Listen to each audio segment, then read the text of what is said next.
Hola gente, ¿cómo están? Bueno, yo estoy acá en el salto del arroyo Pavón. Mire qué bonita tarde estamos viviendo acá. Terrible lugar tenemos acá cerquita de casa. El salto de Pavón. Por allá atrás está el camping San Cayetano.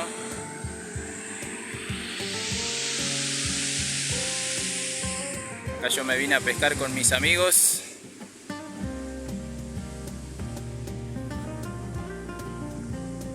Mis amigos de la infancia,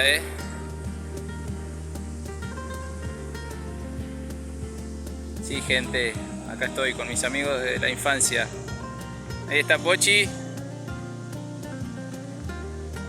Está esperando el pique. Por allá está el Luyo.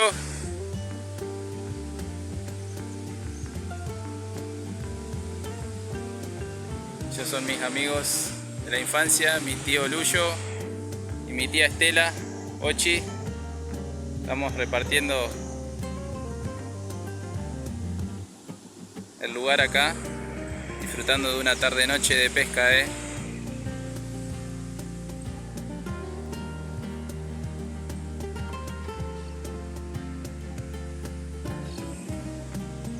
Siempre es muy lindo revivir momentos del pasado y bueno, tanto con Luyo como Pochi hemos pasado infinidades de momentos como este, Así que hoy lo estamos reviviendo.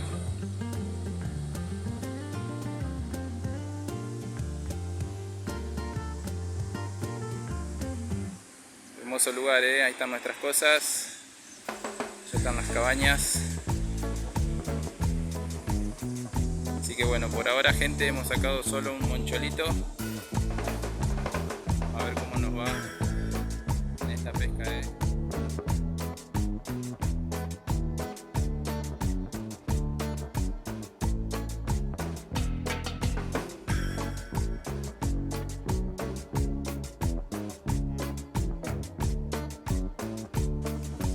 Bueno, acá estamos compartiendo unos mates con mis amigos de la infancia, mi tío Luyo. Son hermanos de mi mamá Eva, de Vita. Acá está Pochi. Acá estamos compartiendo unos mates terribles, al lado del arroyo. Ahí está el salto. Una tarde hermosa, reviviendo viejas épocas.